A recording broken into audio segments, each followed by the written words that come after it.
Hey friends, so I recently read The Magic of Thinking Big by David Schwartz, and there are a bunch of lessons that we can learn about how to succeed in our careers and in our life. On the back cover of the book, the author says this: think little goals and expect little achievements. Think big goals and win big success. If you're new and we're just meeting, hi, my name's Alvin, and it's very nice to meet you. And on this channel, I help you grow and advance your career in project management. I also like to do book reviews to summarize lessons that I've learned to help you in your career. So in this video, we're going over 3 lessons from The Magic of Thinking Big, which has been on my wish list for the past year. Over 6 million copies have been sold, and Forbes even calls it as one of the greatest self-help books ever. I feel like it's the next book that you should read after you finish How to Win Friends and Influence People by Dale Carnegie. I highly recommend having both of these books because they have timeless advice, and you can grab your copies using my link in the description bar below. So as we get into this, what lesson was your biggest takeaway from this book? Drop me a comment down below and let's get started. So the first lesson is believe you can succeed and you will. Success is not limited to those with special talents or intelligence, but it can be achieved by anyone who's willing to think big and take action. Our friend David says here on page 10 of the first chapter, you've probably heard someone say something like, it's nonsense to think you can make a mountain move away just by saying, mountain, move away. It's simply impossible. People who think this way have belief confused with wishful thinking. And true enough, you can't wish away a mountain.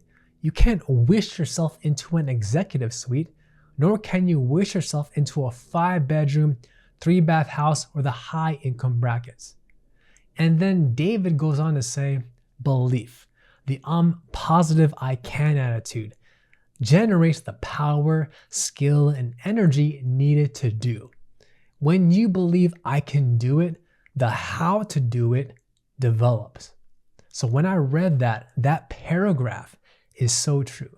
The fact that this book was first published in 1959 still blows my mind at how timeless the lessons are. You can't just tell yourself that you're going to be successful and expect to have these miraculous results come your way. You can't just think, I will retire early, or I will become a millionaire by age 50. Life just doesn't work that way. You have to combine your positive affirmations with actions that lead to your goals. So actions combined with your positive beliefs lead to you achieving your goals. But if you miss one part of this equation, then you won't succeed. I've highlighted 3 quotes on page 13 of my book that is very inspiring, and I want to share it with you. First, believe. Really believe you can succeed, and you will. Second, the okay, I'll give it a try, but I don't think it will work attitude produces failures. And third, think doubt and fail. Think victory and succeed. So really, it's all in your mind. As Napoleon Hill said it in his book, Think and Grow Rich, whatever the mind can conceive and believe, it can achieve. The first chapter of this book is well worth the price because it really motivates you and it helps you believe that you can accomplish anything that you set your mind to. For example, one of my goals after I worked as a senior engineer was to land a job as a project manager. I didn't land my first engineering project manager job by only believing in myself. I also complemented it by taking action. I took courses, I learned skills in project management. I networked with other people. I practiced and I learned how to answer interviews specific to project management roles. You see, I believed in myself and I had confidence that I would achieve greater things in my career and in my life. And that unwavering belief in myself helped me physically take action. If I got rejected by a company, I kept going. I moved on to the next company and I never gave up. So takeaway here is never sell yourself short, Believe in yourself. Believe that you are the best and you will act and perform like you're the best. By the way, if you're enjoying the video so far, don't forget to smash that like button if you're enjoying today's video to show me your support. Now, the second big lesson is to think big and stretch your mind beyond small thinking. As David says on page 76, how big we think determines the size of our accomplishments. Later on down the page, he gives an example of someone who's thinking small. Here it is. Pete is filling out a job application form. One question asks, what beginning salary do you expect? Pete puts down a modest figure because he feels like he really isn't worth the bigger sum that he would like to earn. Whew. I read that and it hit me hard to my deepest, deep core.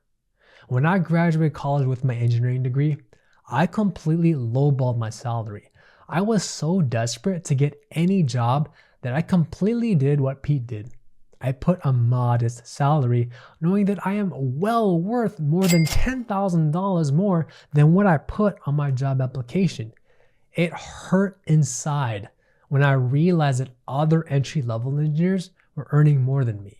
I was putting in more work, more effort, and I was being paid for less money. Don't make the mistake as me. The lessons that we learn in hindsight, right? Can you relate to this? If you can, drop me the comment. The sky is the limit down below. So the main lesson here is think as big as you really are. Don't you ever sell yourself short. You know what you're worth, and don't you ever settle for less, especially when it comes to all things personally and professionally. What I love about this chapter is that the author David has a table from pages 79 to 80 on phrases that you can use to create big positive images. Here are a few that I really liked. Instead of saying, it's no use, we're whipped, say, we're not whipped yet. Let's keep trying.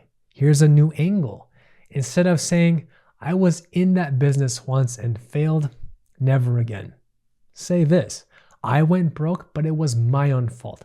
I'm going to try again. Instead of saying, the market is saturated. Imagine 75% of the potential has already been sold.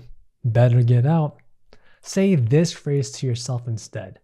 Imagine 25% of the market is still not sold. Count me in. This looks big. And my favorite one here is, it won't work. Let me prove it. Instead, say this. It will work. Let me prove it. These are just a few phrases to help us develop a big thinker's mindset. Now, my third lesson is that you must learn to take action to overcome your fear. Have you ever had goals in life that you wanted to accomplish, but you let fear hold you back? Have you felt like that you'll reach your goals next time, but it's not going to be this year, but next year, and that today just doesn't seem like it's the right time? My friend, I felt that. Our author David says this on page 49. Yes, fear is real, and we must recognize it exists before we can conquer it. And down the page he says this, fear is real. Fear is success enemy number one. Fear stops people from capitalizing on opportunity. So, true story. This happened to my wife and I a few years ago when we were looking to buy our first house. We were afraid that we would never be able to move out of our 500 square foot apartment. Here in California where I live, buying a house is extremely expensive.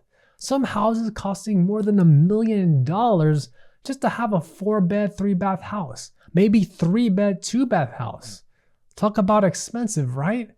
We were afraid that if we bought a house, that the market and the pricing would get better and we would lose out. And lo and behold, the market kept getting worse and the mortgage of houses kept getting more and more expensive. So I put my foot down and we knew we had to take action. We couldn't just let our fears be greater than our desire to start a life together. If we had let our fears dictate how we would live our lives, we would still be stuck living, and that 500 square foot apartment to this day. On page 53, David sums it up all right here with this paragraph. When we face tough problems, we stay mired in the mud until we take action. Hope is a start, but hope needs action to win victories. David shares his two-step procedure if we want to cure fear and win confidence. First, isolate your fear. Pin it down. Determine exactly what you're afraid of. Second, then take action. There is some kind of action for any kind of fear. In my job, I had to give a presentation in front of a live audience of more than 100 people. Trust me, I was terrified out of my mind of speaking in front of that many people. I did not want to do it, and I wanted to give up. But every tiny little ounce of my body knew that I needed to step up and take action. I needed to step up to the plate and stop procrastinating.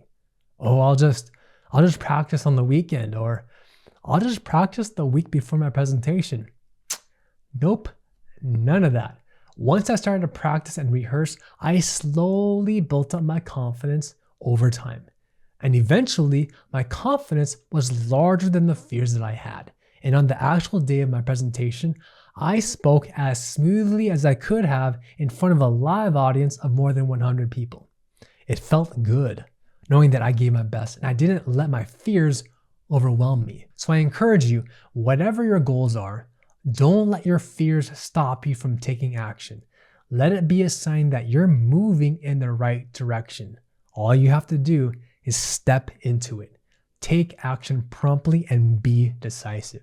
In chapter 10 called Get the Action Habit, our author David compares two groups of people, Mr. Activationist and Mr. Passivationist. Mr. Activationists are active and they're successful. They're doers and they take action. The Passivationists, on the other hand, are average, mediocre, and unsuccessful. They're passive. Here's what David says about them. A lot of Passivationists got that way because they insisted on waiting until everything was 100% favorable before they took action. So to wait for the perfect set of conditions is to wait forever. Don't act like a Passavationist, waiting for the perfect opportunity to fall into your lap. Let's get into the action habit. Let's get the things done that we want done, and let's follow through on our ideas and our plans. These are 3 of my biggest lessons from the book, The Magic of Thinking Big. I give this book a solid A+ because these strategies, they're timeless and they will change your mindset so you're on the right path to achieving greater success in all areas of your life. If you want to learn the biggest lessons that I have learned from the best negotiation book of all time, watch this video next, and I'll see you in the next video.